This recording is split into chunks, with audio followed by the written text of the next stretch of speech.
Don, how you doing? Doing great. How's it going, Justin? Yeah, not bad.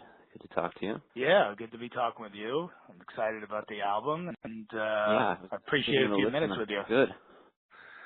Cool, thank you. Yeah, I'm real pumped about it. We just hit number 9 on the iTunes chart, so I'm pretty pumped up.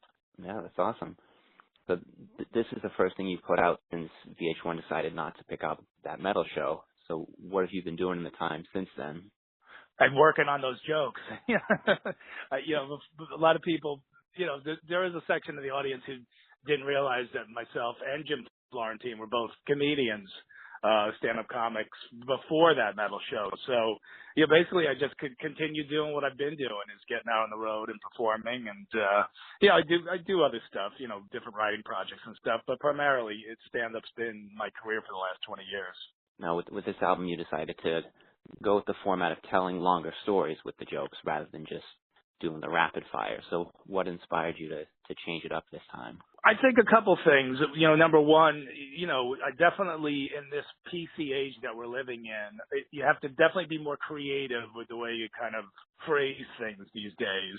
Because what was offensive, or what was offensive, 2 days ago is okay now, and then what was okay 3 days ago is not okay now. So it's just a little more of a challenge to kind of figure out, where the audience is at any one moment. As far as, the stories, it's great with that because I'm telling such a personal story about me, that it's, it just makes the experience a little more, it connects the audience a little bit more to me. And there's a couple real weird ones on there. So they're not stories any other comedian could really tell. No, that's for sure. Now, I've played a couple of great concerts in Cuyahoga Falls, but there's never been anything one way or the other that made me think it either was or it was not a good comedy town. So what is it about the Funny Stop and about Cuyahoga Falls that made you decide to record the album there? Well, it's for one of my favorite clubs in the country to play because it's just got an old school vibe. And that's really, you don't need, sushi and chocolatinis when you're at a comedy show. You just need a good comedy show, some seats and a couple of drinks. I love that room. It's, it holds about 250 people, and, it's pretty much, obviously the recording of the show, sounds great, but it still has a raw feel to it. Just because of the tone of the room. And that's what I want. I want people to feel like they're sitting there listening to the joke. So if things go a little off color, they feel a little nervous. And and people told me they're listening to my CD, they look around, to see if anybody else is laughing or feeling uncomfortable. And that's really the idea, man, is I want people to be in the room with me. Right, definitely. Now, you obviously have a big crossover with the heavy metal community. I saw you perform at Metallica's Orion Festival in Atlantic City.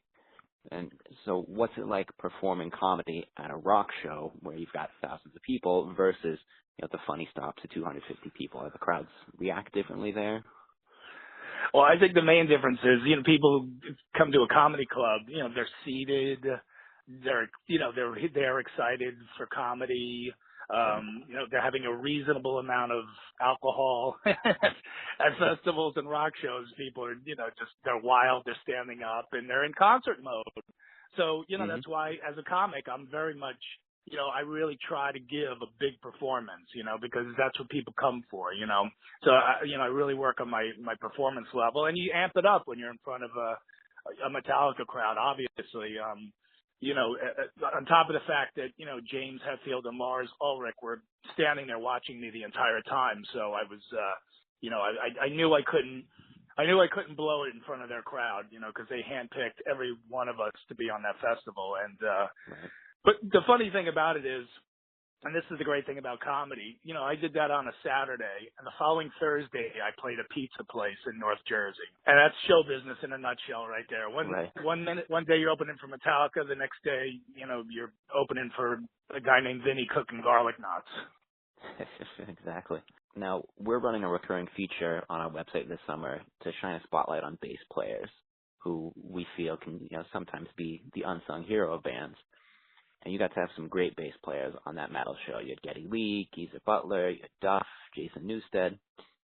And in 2015, we lost one of your heroes and mine, Lemmy Kilmister from Motorhead. So you had him on the show twice, right? I think 3 times. 3 times? Yeah, we did a What remote was it piece like with him. getting to have him there? Well, look, there's certain things in your life, there's that you have a bucket list, that term, and for me, for comedy, it was getting to open for Andrew Dice Clay. That was my comedy bucket list. For my rock bucket list, to have a Jack and Coke with Lemmy.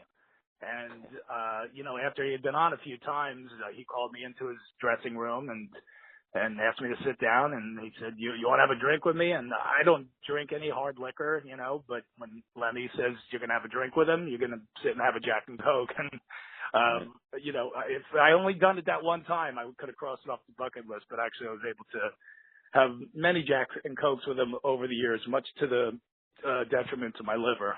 Oh, that's great. We miss him for sure. Oh, every day, man.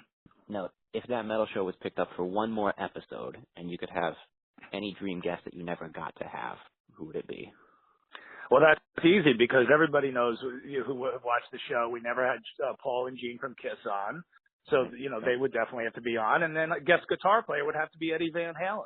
Eddie, for whatever reason, Eddie sent us an amplifier. He sent us all kinds of, gear and stuff for us to use in the show. But we never actually got Eddie. And I figured maybe eventually he'd keep sending little bits of, maybe he'd send a pair of sneakers and then maybe some jeans, and eventually he would show up. But if we did it again, I would definitely want Eddie to come on, even just as a guest. Yeah, no, that'd be great. So where do you go from here? Are you working on new material already? You got gigs lined up? That's the thing, man. With a band, you do an album, people buy it, and then they want to hear songs from that album, and bands want to go out and play new songs.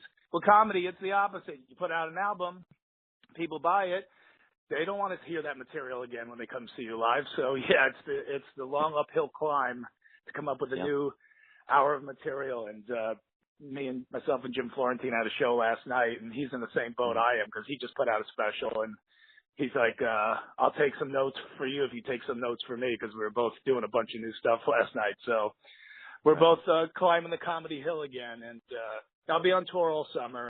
All right. Well, Don, thanks for taking the time to talk to me today. Yeah, thank you for supporting, man. I really, really appreciate that. All right, brother. Good luck with the album. Okay, cool. Thank you.